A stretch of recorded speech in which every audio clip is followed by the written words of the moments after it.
ओम नमो भगवते वासुदेवाय नमो नमः। जय श्री कृष्णा। हिंदू धर्म ग्रंथों के अनुसार इंद्रा एकादशी व्रत करने से पितरों को मोक्ष की प्राप्ति होती है और वहीं उनके लिए बैकुंठ धाम खुल जाते हैं। इस व्रत को करने से व्यक्ति को पुण्य प्रभाव तो प्राप्त होते ही हैं, साथ में व्यक्ति के सभी कष्ट और सभी तकलीफों का नाश होता है। पद्म पुराण के अनुसार पितृपक्ष के दौरान आने वाली एकादशी अर्थात इंद्रा एकादशी व्रत करने वाले व्यक्ति के 7 पीढ़ियों तक के पितृ तर जाते हैं। इंद्रा एकादशी का व्रत करने वाला व्यक्ति सभी सुखों को भोगकर अंत में बैकुंठ धाम को प्राप्त करता है। आज की वीडियो में हम इंद्रा एकादशी के पावन एवं मोक्षदायी व्रत कथा का श्रवण करेंगे। तो एक बार प्रेम से बोलिए विष्णु भगवान की जय। एक बार की बात है, धर्मराज युधिष्ठिर भगवान श्री कृष्ण से कहते हैं, हे भगवान, आश्विन कृष्ण एकादशी का क्या नाम है, इसकी विधि तथा फल क्या है, सो कृपा करके कहिए। भगवान श्री कृष्ण कहते हैं, मित्र, इस एकादशी का नाम इंद्रा एकादशी है। यह एकादशी पापों को नष्ट करने वाली तथा पितरों को अधोगति से मुक्ति दिलाने वाली है। हे राजन, ध्यान पूर्वक इस कथा का श्रवण करें।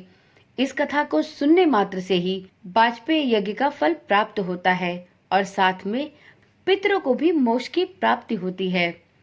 प्राचीन काल में सतयुग के समय में महिष्मती नाम की एक नगरी में इंद्रसेन नाम का एक प्रतापी राजा धर्म पूर्वक अपनी प्रजा का पालन करते हुए शासन किया करता था। वह राजा पुत्र, पौत्र और धन आदि से संपन्न और विष्णु भगवान का परम भक्त था। एक दिन जब राजा सुखपूर्वक अपनी सभा में बैठा था तो आकाश मार्ग से महर्षि नारद उतरकर उसकी सभा में पहुंचे। राजा उन्हें देखते ही हाथ जोड़कर खड़ा हो गया और विधि पूर्वक नारद जी को आसन व अर्घ प्रदान किया।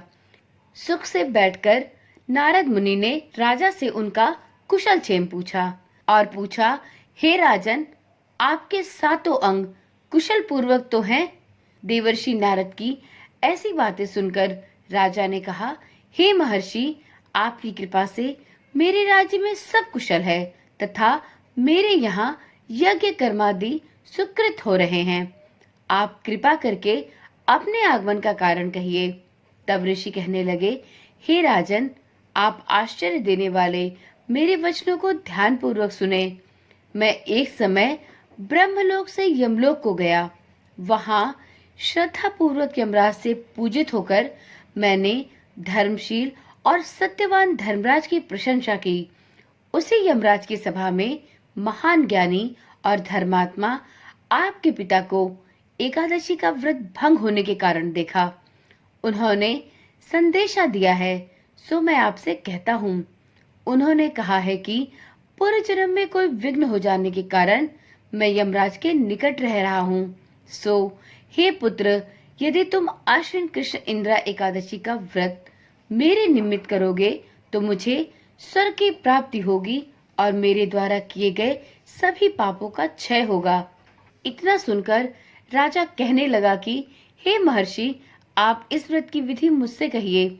नारद जी कहने लगे, आश्विन माह की कृष्ण पक्ष की दशमी के दिन प्रातःकाल श्रद्धा पूर्वक स्नान आदि से निवृत्त होकर पुनः दोपहर को नदी आदि में जाकर स्नान करें।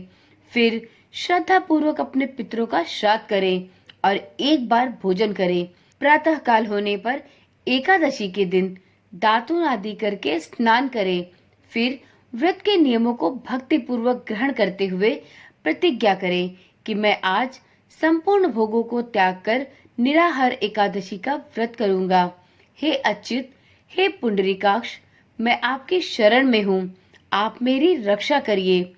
इस प्रकार नियम पूर्वक शालिग्राम की मूर्ति के आगे विधि पूर्वक श्राद्ध करके योग्य ब्राह्मणों को फलाहार का भोजन कराएं और उन्हें दक्षिणा प्रदान करें। पितरों के श्राद्ध से जो बच जाए उसको सूंघकर गौ को दें तथा धूप, दीप, गंध, पुष्प, नैवेद्य आदि सभी सामग्री से ऋषिकेश भगवान का पूजन करें। रात में भगवान विष्णु के निकट जागरण करें। इसके पश्चात द्वादशी के दिन प्रातः काल होने पर भगवान विष्णु का पूजन करके ब्राह्मणों को भोजन कराएं। भाई बंधुओं, स्त्री और पुत्र सहित आप भी मौन होकर भोजन करें। नारद जी कहने लगे कि हे राजन, इस विधि से यदि आप आलस्य रहित होकर इस एकादशी का व्रत करेंगे तो आपके पिता अवश्य ही स्वर्गलोक को जाएंगे। इतना कहकर नारद जी अंतर्ध्यान हो गए। नारद जी के कथनानुसार राजा द्वारा अपने बांधवों तथा दासों सहित व्रत करने से आकाश से पुष्प वर्षा हुई और उस राजा का पिता गरुड़ पर चढ़कर विष्णुलोक को प्राप्त हुआ। राजा इंद्रसेन भी एकादशी के व्रत के प्रभाव से निष्कंटक राज्य करके अंत में अपने पुत्र को सिंहासन पर बैठाकर स्वर्गलोक को पहुंचे। हे युधिष्ठिर, यह इंद्रा एकादशी के व्रत का महात्म मैंने आपसे कहा। इसके पढ़ने और सुनने मात्र से मनुष्य सभी पापों से छूट जाता है और सभी प्रकार के भोगों को भोगकर वैकुंठ को प्राप्त करता है। जो भी व्यक्ति इस पुण्य और प्रतापी व्रत को धारण करता है और इस दिन अपने पितरों का श्राद्ध करता है, उसके पितरों के भी सभी पाप कर्म क्षीण होते हैं और वह तृप्त होकर मोक्ष गति को प्राप्त करते हैं। तो इस प्रकार से इंद्रा एकादशी का व्रत करने वाले सभी साधकों के स्वयं के पाप तो नष्ट होते ही हैं, साथ में इस व्रत के पुण्य प्रभाव से उनके 7 पीढ़ियों के पितर भी तर जाते हैं। तो एक बार प्रेम से बोलिए विष्णु भगवान की जय। मित्रों, आज की वीडियो, आज की कथा यहीं पर समाप्त करते हैं। फिर मिलते हैं एक नई वीडियो, एक नई कथा के साथ। तब तक के लिए ओम नमः शिवाय, जय श्री कृष्णा, राधे राधे।